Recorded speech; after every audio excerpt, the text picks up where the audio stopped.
Welcome to the channel. Welcome to today's run through of all the latest Manchester United news and transfer updates, keeping you right up to date with everything. I'm Jamie. Before getting into it, smash a like on the video, subscribe to the channel if you're new, and let's jump straight into it. So, firstly, a little bit of injury updates. So, Mateus Cunha is back in training. He's posted the following on his Instagram page. That's good. That's positive ahead of the game against West Ham on Thursday night. Question becomes, who do you replace him in the team for? Do you put him up front and then move Zirkzee onto the bench, or do you put him as the 10, maybe where Mount played? Mount did play 90 minutes against Palace. I'm not sure whether his body can cope with starting a game, so maybe I can see him coming in for Mount, given his injury record, but could equally see him coming in for Joshua Zirkzee. But give us some suggestions. Where would you play Cunha? I think I'd like to see him still playing the 10, because then when Sesko comes back, hopefully in a couple of weeks' time, then he's still, familiar with the position. And I think him running at defenses, I think when he drops deep and can turn and run, that's his biggest asset. And I would like to see him play there personally. But, it's going to be an interesting one. Gives Amram a little bit of a headache, but good to have him back because he's been, we need him. We miss his sort of creativity, or we miss that from a player, someone that can get the ball in midfield and just run and cause chaos. And Mateus Cunha is very, very good at doing that. But good news, back available. Obviously, Amarim's press conference, I believe, will be tomorrow ahead of the game Thursday. So we'll wait and see what he says regarding it. But the fact he's put it on his own Instagram suggests that he is back in training. And it does feel like it was the concussion protocol that we had to adhere to, because by all accounts, was nearly knocked out or even knocked out in training. So they had the grace period where he wouldn't be able to play. But yeah, good news. Mateus Cunha is back and available. Another bit of good news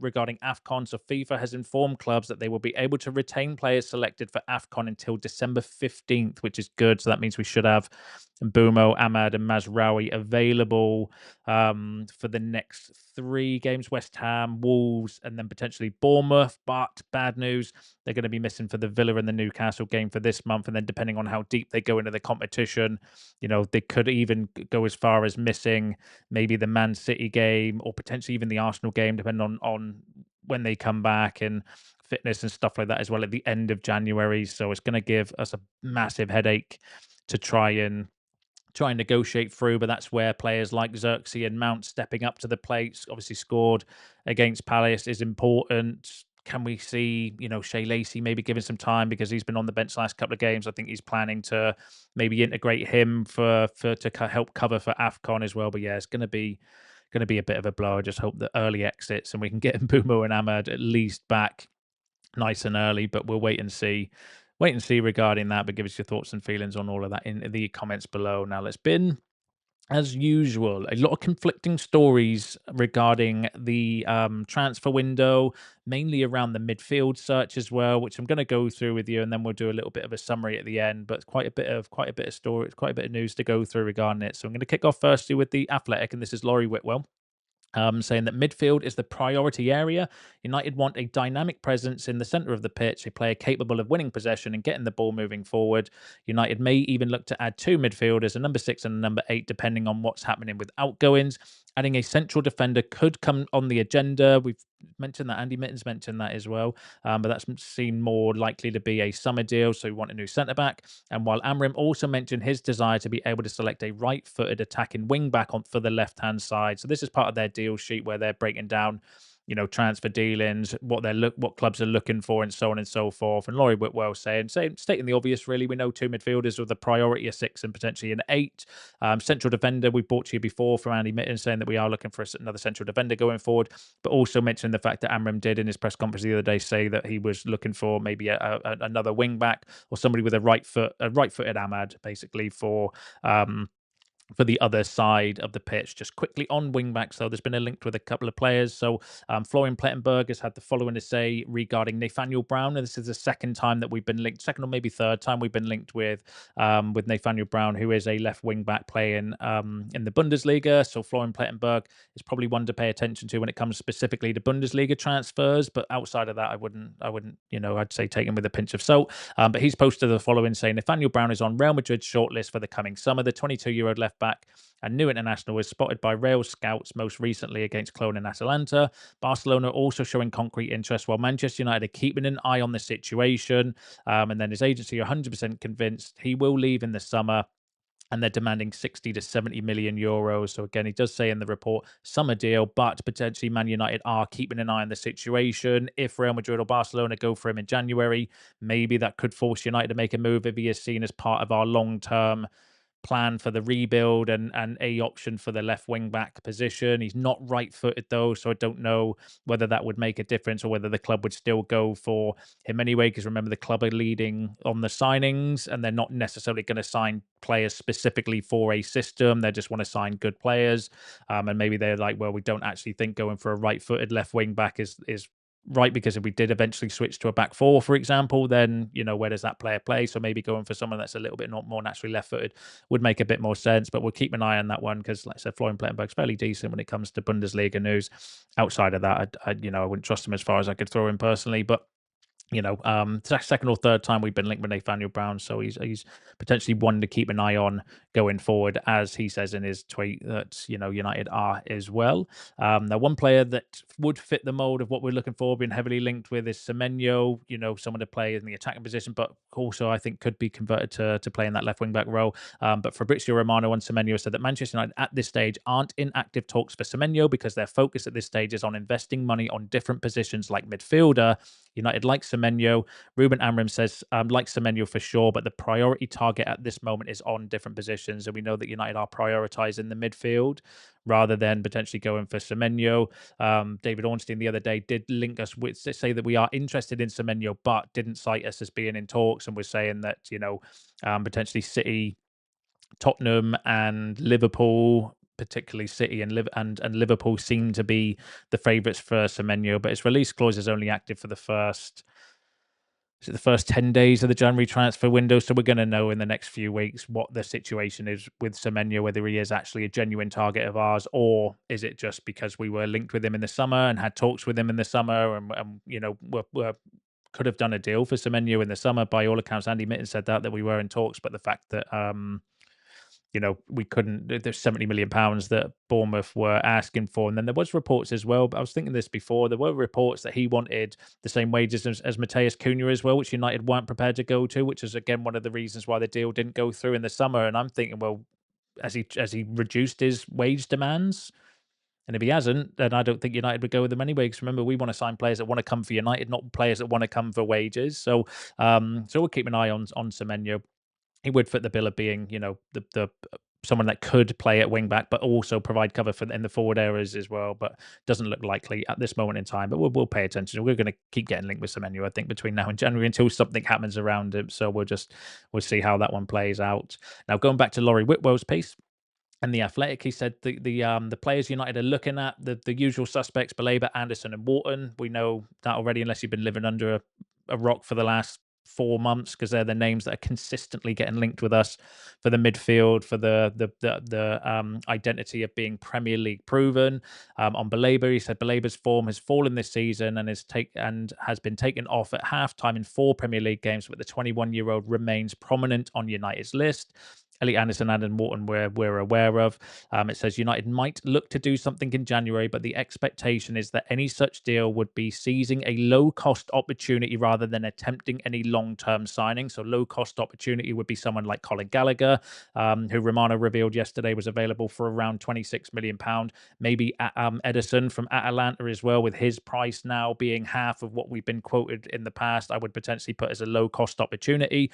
João Gomez, I don't think would be a low-cost opportunity, because I don't think Wolves are going to weaken themselves in January unless it's going to be, a higher than what his market value is, because they obviously want to stay in the Premier League, and that means more money to them than it does necessarily, selling someone in January. But as you can see there, Laurie Whitwell did say, that being said, conversations will take place in case circumstances change. United are not anticipating to enter talks for João Gomez at Wolves. So Gomez, maybe, unless circumstances do change, unless they lower his asking price, because João Gomez, I think, maybe is one. I read the other day that Wolves want like £50 million for him, and I don't think that's an opportunity that we would go for unless he is one of our number one targets. But the main 3 players as our number one target, I would actually add Stiller to that list as well, because Romano has mentioned Stiller before. I think they're mainly the four names that we would be interested in. There is an update on Stiller in a second that I'm going to go through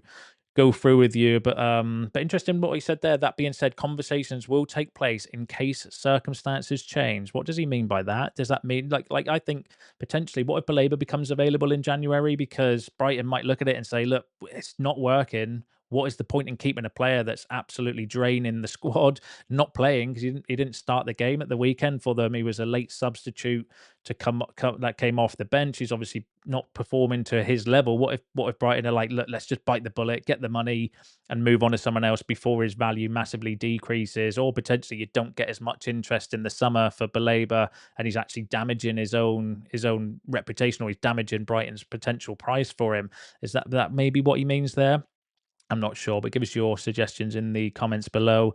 Now, in the piece as well, it does mention about Mainoo, saying Kobe Mainoo's future will come under discussion again as soon as January, although the player and the club would be considering a loan move in that instance. So we know that we're going to need there's going to be conversations had with specifically Kobe Mainoo in January, because he wants to get into the England squad, and I don't think he's going to need to, yeah, we're going to need to wait and see what happens with the Kobe Mainoo situation. But it's always perceived that it would be a loan, and like a straight loan for Mainoo, because he does want to stay at United. It's just obviously he wants to go to the World Cup as well, and he can't do both because he, in Amarim's eyes, is he's fighting and competing with Bruno Fernandes for that position. And as we know, Bruno's not going to get dropped and he's not going to get subbed very often. So, he's in an unfortunate situation, isn't he, Kobe Mainoo? But yeah, we'll see how that one plays out for the winter window. But nothing, I don't think, groundbreaking coming from Laurie Whitwell, just confirming what we already knew. The only one really was the João Gomez one, saying that unlikely to be to go in for January, which is what it is, but also unlikely to go for a midfielder unless there's a low cost opportunity, which I would say Conor Gallagher and maybe Ederson I would throw on that list now as well. But we'll keep an eye on all of that for you. Give us your shouts in the comments below, as I am sure that you will. Now, ESPN has done a similar thing as well with Mark Ogden from ESPN, like a similar like transfer, which does confirm a couple of bits, but also adds something a little bit different as well. So it's saying what Man United need. So it goes on to say that they had a good summer. The club want two new midfielders and are also on the hunt for wing backs to suit Amram's 3-4-3 formation. So, that's not exactly breaking news, but the wing back situation is starting to become a little bit more prominent as well. And, especially with Ruben Amram effectively throwing Dallo and Dorgu under the bus in his pre-match press conference ahead of the game against Palace, where he said, well, both of them are trained very well, but they're not performing on the pitch. And that, to his credit, maybe it gave Gallo a little bit of a kick up the backside, because I actually thought he had probably one of his best games for us for a very, very long time. And I'm very critical of Dallo. I don't rate him that highly, because I think his performances have been absolutely terrible in recent times. But to his credit, he did actually play quite well against Palace at the weekend. And the Dorgu one is, it is what it is. He does need to improve, and it does need to do a little bit better. So the wing back is starting to become a little bit more, talked about in the media and stuff as well as the midfield. But anyway, going back to the piece, it says, but the imminent departure of Mbeumo and Amad Diallo and Mazraoui to AFCON will hamper United's ability to do business in January, because players potentially heading for the exit door, Mainoo and Joshua Zirkzee, will need to be available to play. There is an overall need for improvement, but right now United's priority is overhauling their midfield department centrally and out wide. So again, going back to the priority is the midfield. We know that, but also interestingly saying that it's to do business in January is going to be at the end of January because of AFCON, because obviously we're shooting yourself twice in the foot if you do anything with Mainoo and Zirkzee while Ahmad and Mbeumo specifically are at AFCON. That just makes no sense to me. But then going back to the pieces, how they can do it. So United are struggling to create the financial headroom to do much business in January, because despite an acceptance that smart deals next month could propel the team into contention for UEFA Champions League qualifications. And I would say, there would be, but it depends on where we are in the league. But at the moment, you could argue to say that actually, is it worth going to buy João Gomez, for example? Is it worth spending that £50 million or 40 to £50 million if it means that you can get into Champions League football? Because the reward for doing that would be huge financially for us as well. So again, it might be where Laurie was talking about opportunities, because if there is an opportunity to seize the moment and say, actually, yes, let's just go for it and go for Champions League football ahead of Europa League football because of the financial benefit, then maybe they would do something there. But then it also goes on to say the club will listen to offers for Mainoo, Zirkzee, Ugarte, and Tyrell Malacia. So this is in January. So according to Mark Ogden, he's suggesting that we would listen to offers for Mainoo, Zirkzee, Ugarte, and Tyrell Malacia. But again, did mention before, be the end of January this. But allowing any to leave before the end of AFCON on January 18th would leave Amrim desperately short of players. However, if the United hierarchy can unlock some funds, it could make a move for one of its key midfield targets, Anderson, Adam Wharton, Carlos Baleba, and Angelo Stiller in January. So what Mark Ogden is basically saying, look, if we were to sell, free up some funds by selling Zirkzee and Ugarte and getting rid of Malacia off the books, and I think he's on 75 grand a week or something like that. So not exactly, massive for us in terms of the wage reduction, but it would still help from a PSR perspective because we still have to comply with PSR until the new rules change in the summer. Then maybe that gives us some wiggle room to go for one of our main targets, Anderson, Wharton, Baleba, and Angelo Stiller in January, although I think that's still massively wide of the mark because a club's really going to want to sell Anderson. Is Adam Wharton going to want to leave Palace, and is Anderson going to want to leave Forest in January? The one that could be plausible, I think, like I said, would be maybe Baleba, but they're still going to want an astronomical fee for him. And then Stiller, the other name that I mentioned before as well. It says United could be busy in the second half of the window once Mbeumo, Ahmed, and Mazraoui return from AFCON, but their midfield targets, of their midfield targets, only Stuttgart midfielder Stiller seems likely to be affordable and available next month. So Mark Ogden suggesting that out of the midfield targets. So basically, what he's saying in his report to summarise is that United could look to sell some players in January, at the end of January, once AFCON's finished, and Mainoo, Zirkzee, Ugarte, and Tyrell Malacia would be on the chopping blocks, according to this report. If we could sell some of those, all of them, one of them, two of them, I don't know. It's not clear in the report. Then potentially that gives us money to go for one of our top targets. Because remember, with the monetization, you don't need to get all of the money in. You just need to get it off the books for that particular PSR year. And then that could give us the funds to go for an Anderson or go for a Water or go for a Baleba in January, although I still feel that they're going to be unlikely. But then also suggesting that out of the players, Stiller could be possible in January because he's the most affordable of the options. He does have like a relatively low release clause, if memory serves me right, but Stuttgart have the opportunity to buy that release clause out, and that would just increase his transfer value.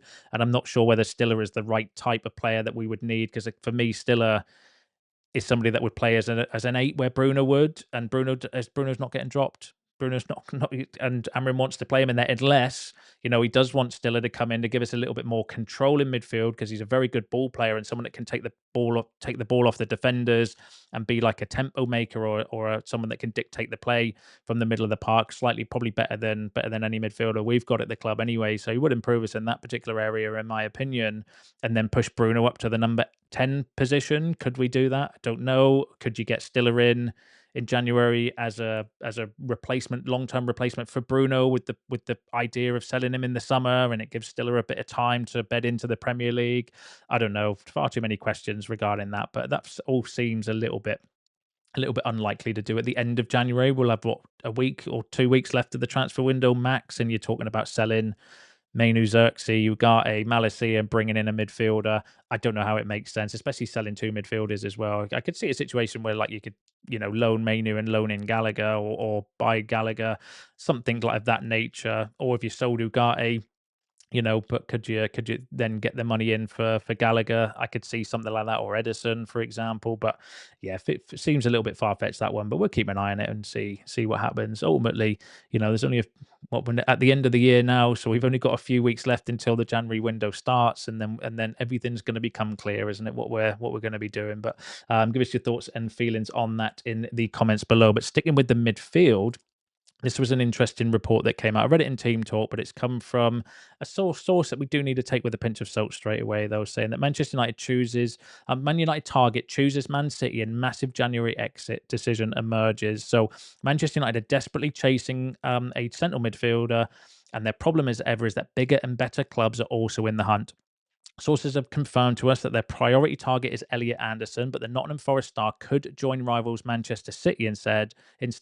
Sky Sports' Sasha Tabalera. Now, this is somebody you do need to take with a pinch of salt. He's done a report, I think it was in the summer, saying that the transfer deadline day saying United are in for Stiller, and Romano came out about half an hour later and said, yeah, no, that's absolute waffle and not true. And he does quite a lot of negative reporting regarding United, in my opinion, as well. However, according to Sasha Tavalira, it does work for Sky Sports in Switzerland, saying that in a surprise turn of events, Anderson has already informed his professional circle that he is giving priority to City for a future transfer.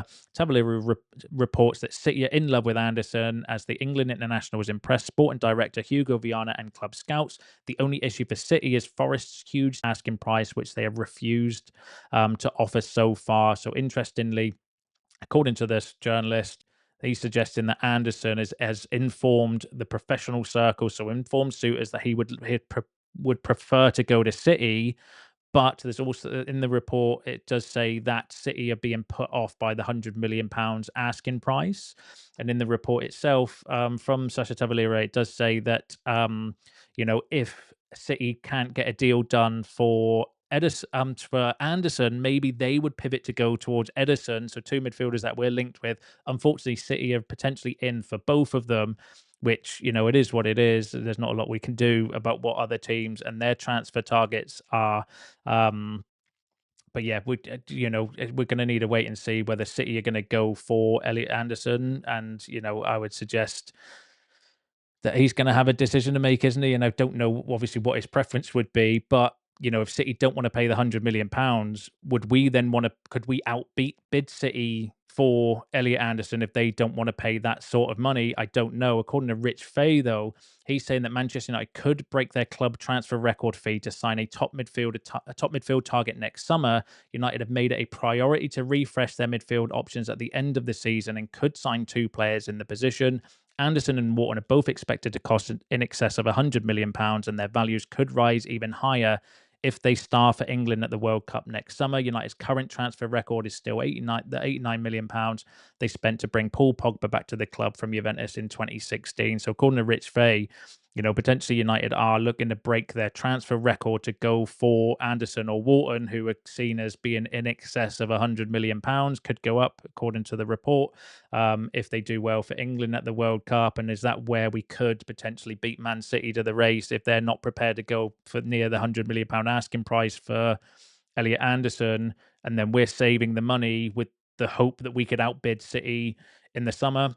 I don't know. It all feels a little bit far-fetched at the moment, doesn't it? But we're just going to need to wait and see what happens. But yeah, record-breaking bid, which it would be. I mean, even Baleba was quoted £100 million, wasn't he, in the summer? I think Wharton's stock's risen this season as well. I think he's doing well, and obviously if he has a good World Cup for England, that's just going to increase his price. And Anderson, for me, is one of the best midfielders in the Premier League. So they're not going to be cheap deals, these one, which is maybe why we're not going to do a midfielder in January, because we want to then get the money in to be able to outbid teams for our top targets in the summer. And like, if you could guarantee me that, I would be cool with that personally. Like, if you could guarantee that, look, we're not going to get a midfielder in January because we're getting Anderson and we're getting Wharton, for example, in the summer, and that's it, then I would be absolutely cool with that. But the problem is, you don't get the midfielder in January. We're not guaranteed to be able to get these players in the summer neither. And then all of a sudden, you're in a bit of a sticky situation, aren't you, with the type of targets that you want to go for? That would be the risk for me. But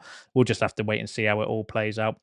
Now, going back to the report I brought you before, there was a piece regarding Ederson coming from Dean Jones, saying that if United are unsuccessful in landing midfielders such as Anderson or Adam Wharton, then Amram could turn his attention to Atalanta star Ederson. The Brazilian's agent revealed recently that his price tag's going to drop. We know that.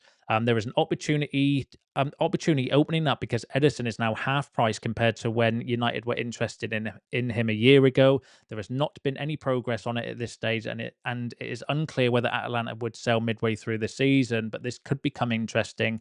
United are beginning to accept that their targets in the Premier League are difficult or impossible to sign in the January window. So if they are to sign somebody, they might have to broaden their horizons. Ederson would certainly add a new sense of energy and competition to the squad. So I think we will hear very soon whether this is likely to become a realistic market opportunity. So again, more noise regarding potentially us going for Ederson in January because of that asking price reduction. And we know that we have been interested in Ederson in the past. Romano revealed yesterday, more recently than I thought as well, as recently as last January as well, that potentially we were in for Ederson. So clearly a player on the list. And could that be, one of the cheaper alternatives that we go for in January, and then go for one of your big targets, Anderson, Wharton, whoever in the summer. Who knows? Who knows? We'll pay attention to that one, but give us your thoughts and feelings on that in the comments below. So I'm sure you're going to. Just on the midfield, though, it's a little bit messy, isn't it, at the moment? And who would have thought that with United being mentioned or linked with midfielders, I think we've been linked with like 30 plus now, and we're getting a lot of like mixed messages and stuff as well. But the main thing is, for takeaway for me, the shortlist hasn't changed for months. Wharton, Anderson, Belabor, and I would throw Stiller on there as well. Not because of today's report, but just because Romano's mentioned Stiller before. I think Ben Jacobs said that Vivel and Wilcox rate him very, very highly. So I would add Stiller on the list. They seem to be the main targets, and they're clearly, in my opinion, not a group that you're going to be going for in January. And it's unlikely we're going to do a major deal in January, which then pivots you to the backup or the opportunities, which I would still put Gomez potentially in there, although I'm a little bit less confident going off of Laurie Whitwell's report today. But Ederson and Conor Gallagher are there as well, that if we do want to move for ones in January. But then the main targets that we are linked with in the summer, the big names, there's going to be plenty of competition for as well. So it's going to be really interesting to see, because Rich Fay's saying that, we're going to have to break effectively our transfer record to go for somebody in the summer. Do you save the money and do that? Or do you spend the money in January? Who knows? Who knows? What a headache. What an absolute headache. But I'll keep bringing you the news, and we'll try and go through it as much as we can. But give us your thoughts and feelings on all of that in the comments below, as I'm sure you will.